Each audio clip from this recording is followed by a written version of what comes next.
오늘 시편 70편 1절부터 5절까지 말씀으로 내게로 오라 라는 제목으로 하나님 말씀을 전하기 원합니다.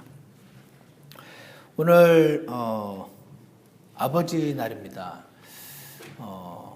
하나님이 사랑하시는 아버지, 하나님이 사랑하시는 남자 하면 저는 가장 먼저 떠오르는 사람이 다윗입니다. 그는 하나님께서 내 마음에 합한 자라 이렇게 불렀던 사람이거든요. 오늘 우리가 읽었던 이 시편이 하나님이 사랑하시는 다윗이 지은 시편입니다. 이 본문을 보면서 이 다윗이 어떻게 하나님의 사랑을 받았는지 성경 곳곳에 나와 있긴 하지만 이 본문을 통해서 좀 살펴보려고 합니다. 우리 아버지들이, 남자들이 이 하나님이 사랑하신 다윗이 어떤 사람이었는지 잘 아시긴 하겠지만 이 말씀을 통해서 살펴보고 저희 모두가 이러한 다윗과 같은 사람이 되어서 주님으로부터 많은 사랑과 은혜를 받으며 살아가기를 원합니다. 자매님이라고 제외되는 건 아닙니다. 오늘 이 말씀을 통해서 함께 살펴보려고 합니다. 1절을 보시면요. 여러분이 한번 읽어주시겠습니다. 1절입니다. 시작. 오 하나님이여 속히 나를 건지소서. 오 주여 속히 나를 가르소서. 예, 여기서 다윗은요, 어려울 때 하나님을 찾는 사람이었다 하는 것을 볼 수가 있습니다. 다윗이라는 남자는 어려울 때 남자가 혼자 해결해야지 이렇게 하지 않고 어려울 때 하나님을 찾을 줄 아는 사람이었습니다. 다윗은 지금 속히 나를 좀 건져달라고 그렇게 기도를 하고 있습니다. 다윗은 잘 아시는 것처럼 전쟁 용사였습니다. 전쟁에서 승리하고 돌아오던 그를 가리켜서 여인들이 사울이 죽인 자는 천천히요 다윗이 죽인 자는 만만이라 노래했던 그 왕이 그 용맹한 용사였는데 바로 그 순간부터 당시 왕이었던 사울 왕으로부터 미움을 당하기 시작했습니다. 왜냐하면 이런 겁니다. 용맹한 거 좋은데 나보다 용맹한 건 안 돼. 칭찬받는 거 좋은데 나보다 칭찬받는 건 싫어. 했던 이 사울로부터 이때부터 미움을 당하기 시작했습니다. 그때부터 사울은 이 다윗을 죽이려고 달려들었습니다. 여러분 전에 우리 삶에서 전에 나를 좋아하고 나에게 밝은 웃음을 지었던 사람이 갑자기 나를 죽이고자 달려들거나 나를 미워할 때 여러분 그런 경험 해보신 적 있습니까? 다윗이 그랬습니다. 다윗과 사울 사이는 굉장히 좋았습니다. 전혀 아무런 악한 어떤 일이 없었는데 사랑하는 사이였는데 갑자기 질투에 눈이 먼 사울이 다윗을 미워하기 시작한 것입니다. 창으로 죽이려고 창을 세게 던져서 창이 벽에 박히는 그렇게 강하게 창을 던져 죽이고자 했었던 사람입니다. 나중에는 다윗이 도망가려다가 하다 보니까 창문을 통해서 다윗을 이렇게 밑으로 이렇게 실어서 내려줘서 도망을 가기도 했던 그런 경험이 있습니다. 목숨을 내가 사랑하고 나와 관계가 좋았던 사람이 나를 미워해서 나를 죽이려고 하고 나는 그 사람을 피해서 창문 밑으로 도망가는 그런 경험을 한 것입니다. 여러분 가운데 이런 경험을 해보신 분은 많지 않을 것이라고 생각합니다. 다윗은 이런 경험까지 지금 하고 있습니다. 나중에 꼭 이 사울뿐 아니라 다윗은 또 어려움을 겪었는데 이 사울의 이 살기를 피해서 가드 왕에게로 도망을 갔었는데 이 나를 받을 줄 알았던 가드 왕이 그 부하들의 조언을 통해서 오히려 다윗을 죽이려고 했었을 때 부끄러운 일이지만 얼굴에 수염에 침을 흘려고 하며 미친 사람 행세를 하면서 그렇게 도망을 갔었습니다. 다윗을 하나님께서 너무나 사랑하신 남자, 이 다윗의 일생을 볼 때 그가 내가 정말 살려고 이런 짓까지 해야 되나 하는 생각이 들 정도로 시련을 겪었던 것을 봅니다. 우리가 그의 삶에 들어가 보지 않아서 완전히 느낄 수는 없겠지만 아마도 그는 정말 인생이 참 만만치가 않다. 살기가 참 어렵다. 그랬을 것입니다.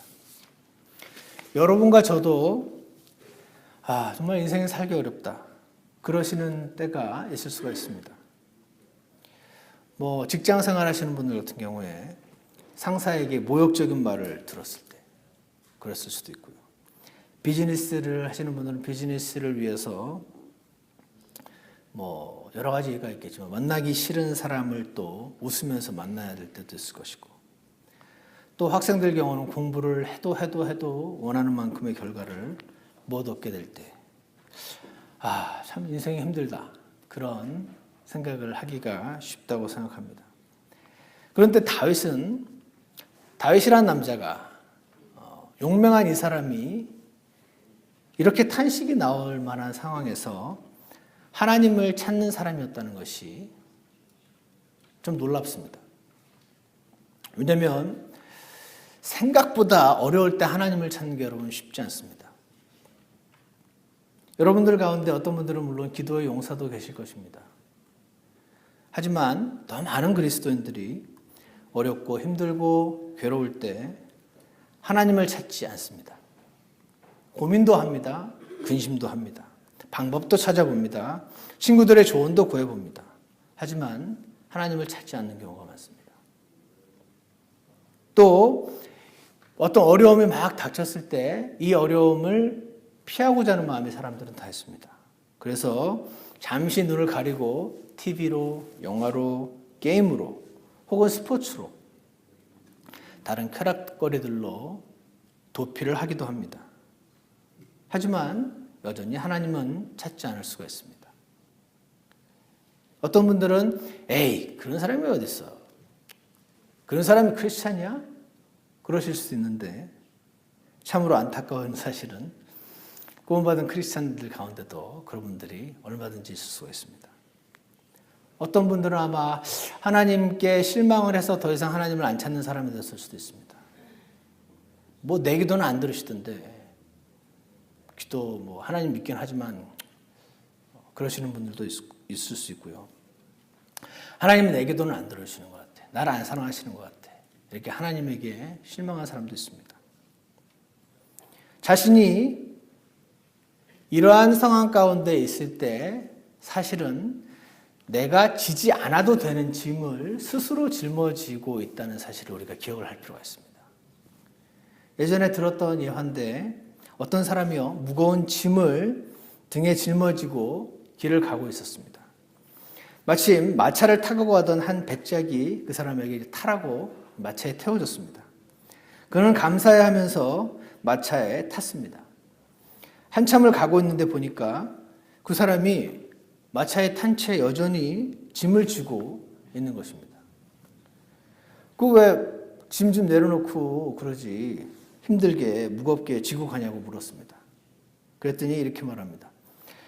마차에 태워주신 것만도 너무 감사한데 어떻게 짐까지 맡길 수 있나요? 제 짐은 제가 지고 가겠습니다. 이 우스꽝스러운 예화의 주인공은 바로 구원은 받았으나 마차에는 탔는데 기도하지 않아서 인생의 짐에 눌려서 길을 가고 있는 사람들의 모습을 보여주고 있다고 생각합니다. 우리 그리스도인들 크리스찬이라고 부르지 않습니까? 원래는 뒤에 IAN이 붙어서 작은 그리스도다 이런 의미로 쓰였다고 들었는데 어떤 분들이 말을 만들어냈습니다. 그것은 뭐냐면 크리스찬은 Christ plus IAN, 영어로 그렇잖아요. 그래서 Christ plus I am nothing 이다 라고 만들었는데, 좀 잘 만들었다 제가 옛날에 듣고 생각했습니다. 우리는요, 주님 말고는 아무것도 아닌 사람들입니다. 주 예수님 말고는 아무것도 아닌 사람들입니다. 주 예수님은 우리를 구원하시면서 우리가 스스로 내가 그 정도 해줬으면 이제 니들 짐은 좀 알아서 져라, 그렇게 하시려고 우리를 구원하지 않으셨다는 사실을 잘 아실 것입니다. 주님은 우리가 지고 있는 짐들을 주님께 내려놓기를 원하십니다. 그래서 예수님께서는 마태복음 11장에서 수고하고 무거운 짐진 모든 자들아, 너희는 내게로 오라. 내가 너희에게 안식을 주리라. 내가 너희에게 안식을 주리라. 사랑하는 여러분 안식 하고 쉬는 거 원하십니까? 안 원하세요? 원하시죠? 네, 우린 다 원합니다. 그 참된 안식을 주실 수 있는 분은 오직 예수님밖에 없음을 기억하시기 바랍니다. 여러분의 짐을 짊어지신 채로 주 예수님 앞으로 나가셔서 주님 앞에 짐을 내려놓으시고 그분이 주시는 안식을 얻으시기를 원합니다. 다윗이 바로 그런 사람이었습니다. 두 번째로요. 2절과 3절을 여러분이 한번 읽어주시기 바랍니다. 2절과 3절입니다. 시작. 내 영혼을 찾는 자들은 부러움을 당하고 당황하게 하시며 내가 생하기를 바라는 자들은 뒤로 물러가 혼란에 빠지게 하시고 아하 하는 자들은 자기의 부족의 대가로 뒤로 물러가게 하시고. 예, 여기서 보시면 이 기도 내용이 어떠세요? 주여 저들의 죄를 저들에게 돌리지 마옵소서 했던 예수님의 기도와 좀 다릅니다. 이 기도는요, 다윗은요 어린아이처럼 주님께 나아가는 사람이었습니다. 이거 어린애 기도입니다. 쟤가 나 때렸어요 하고 쟤 때려달라고 아빠한테 이르는 그런 기도입니다. 다윗은 지금 아버지에게로 나아가서 나 때린 애들을 혼내달라고 하는 어린아이처럼 주님 앞에 나아가고 있습니다. 어떤 사람들이 지금 다윗을 죽이고자 하고 있습니다. 다윗에게 심한 상처를 주고 있습니다. 게다가 뒤에서 비웃습니다. 깔깔대고 비웃고 아하 그랬어 하면서 비아냥거리고 있습니다. 보통은 이럴 때 확 우리 돌지 않습니까? 아닌가요? 저만 도나요?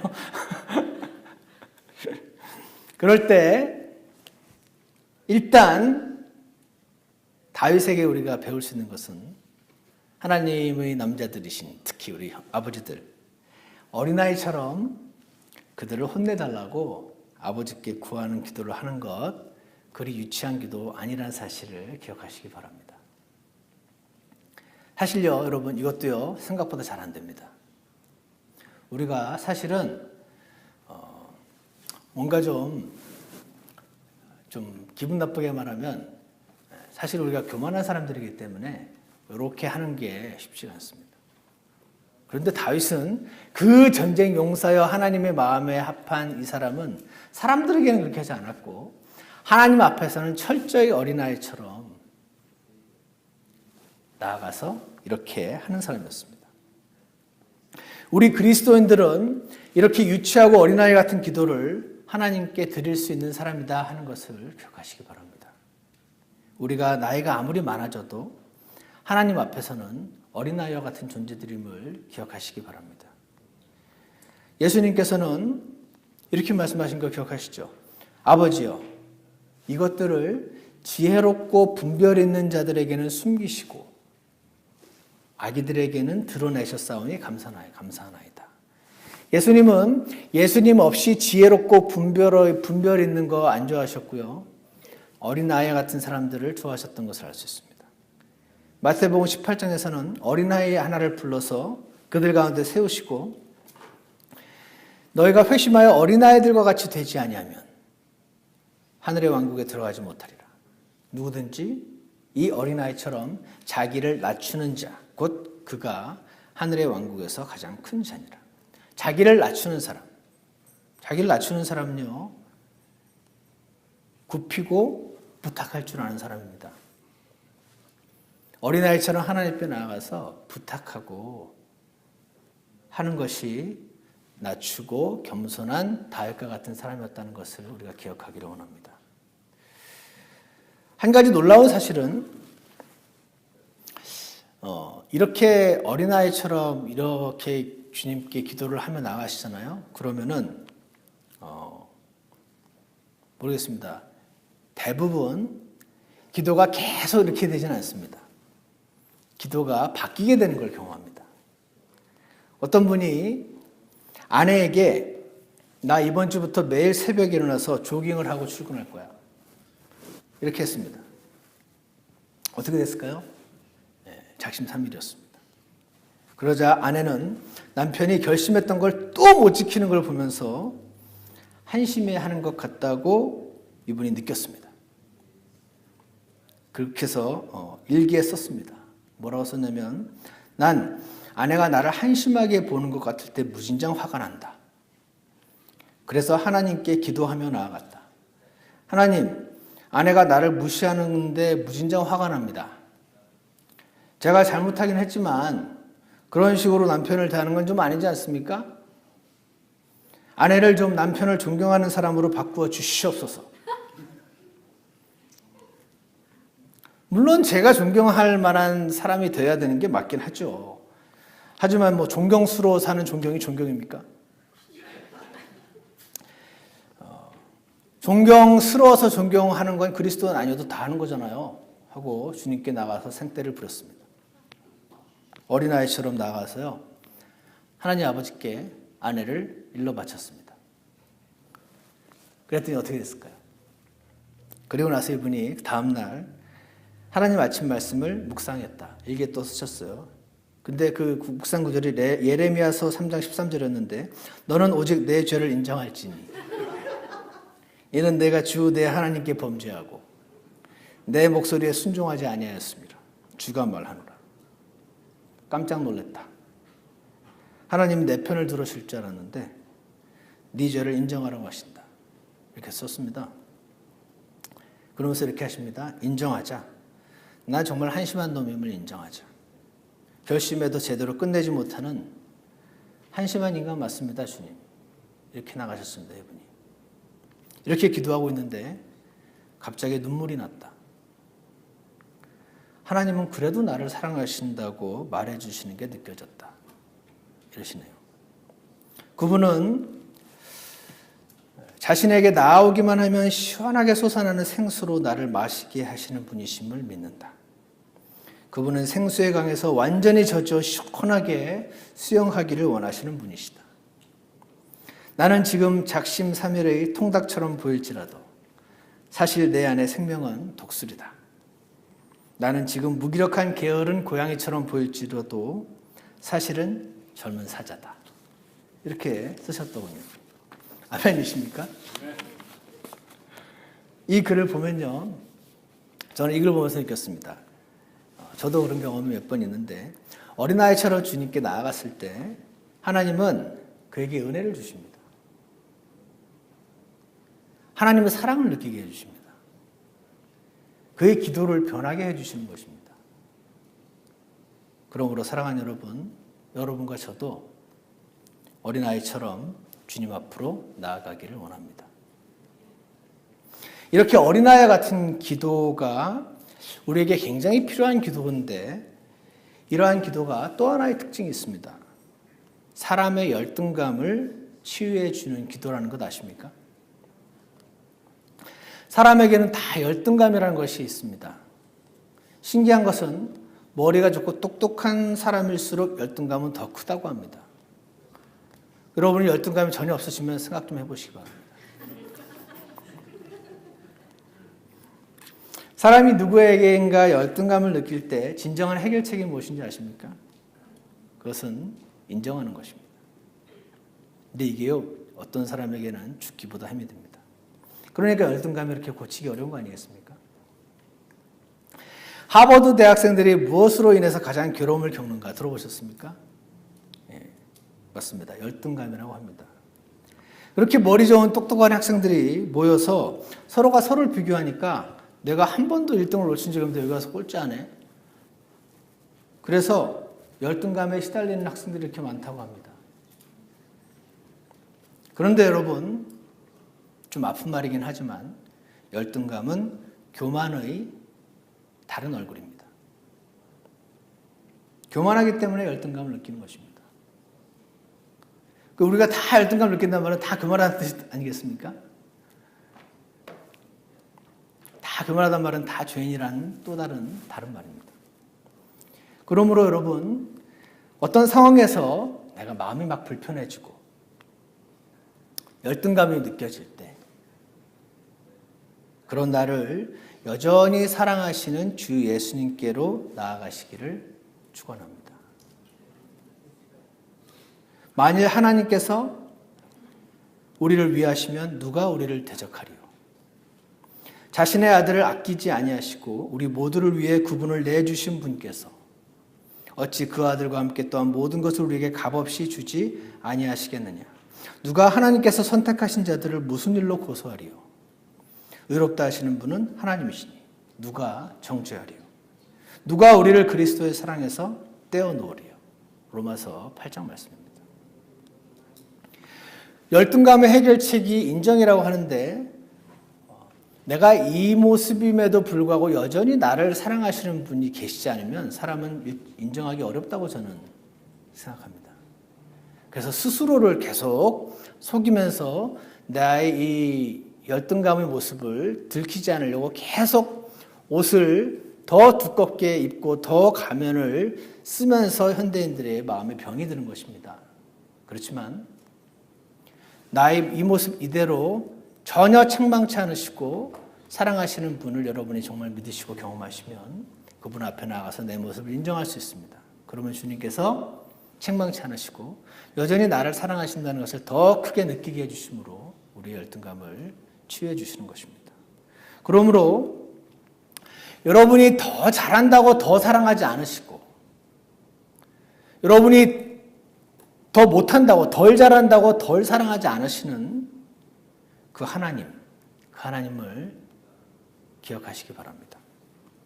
이미 모든 것을 다 아심에도 불구하고 나 같은 사람도 나라도 나 같은 사람을 사랑하기 힘들겠는데 이런 생각 해보신 적 있습니까? 그러한 나도 하나님께서 여전히 사랑하셔서 자신의 아들을 죽이시기까지 사랑하신 그분을 바라보시고 그분 앞에 어린아이 같이 나가서 그분 앞에 자신을 인정하시기를 바랍니다. 다윗이 그랬습니다. 우리 아버지들이 그렇게 하기를 원합니다. 이렇게 하면 어떻게 되냐면요. 4절의 사람이 됩니다. 4절 읽어보시기 바랍니다. 시작. 주를 찾는 모든 자들은 주를 기뻐하고 즐거워하게 하시며 주의 구원을 사랑하는 자는 항상 말하되 하나님을 크게 높일지어다 하게 하소서. 예. 여러분, 제가 원래 정치에 별로 관심이 없던 사람인데 요즘은 많이 이렇게 봅니다. 보면서 굉장히 여러 가지를 느끼는데 이 세상은요. 능력을 굉장히 어떤 사람이 무능하다고 굉장히 공격하더군요. 제가 이 세상에 앞고 안 살던 사람처럼 얘기를 지금 하는데 새삼 느꼈습니다. 왜 이렇게 무능하냐고. 무능하니까 쫓아내려고 그러고 이 세상은요. 유능한 사람을 사랑하고 무능한 사람을 싫어합니다. 근데 우리 주님은 안 그러십니다. 주님은 정직한 자를 사랑하시고 솔직히 나와서 인정하는 사람을 사랑하십니다. 그 사람의 무능함이 하나님께는 아무런 장애가 되지 않습니다. 왜냐하면 하나님께서는 전능하신 분이시기 때문에 그렇습니다. 그래서 우리는 그분 앞에 나아가서 그분 앞에 모든 것을 인정하고 어린아이 같이 기도할 때 주님을 기뻐하게 만들어 주실 것입니다. 주님을 즐거워하게 만들어 주실 것입니다. 하나님을 크게 높이는 사람들이 될 것입니다. 하나님께서는 각자 유능한 사람 별로 좋아하지 않으십니다. 그가 유능하나 못하나 하나님 앞에는 그게 그거 아니겠습니까? 하나님 앞에서는 감사하며 주님을 찬양하고 높이는 자들을 찾고 계시니 우리가 어린아이처럼 나아가서 주님께 그렇게 인정하고 주님의 축복을 누리는 저와 여러분이 되기를 원합니다. 세 번째로 5절을 한번 읽으시기 바랍니다. 5절입니다. 시작.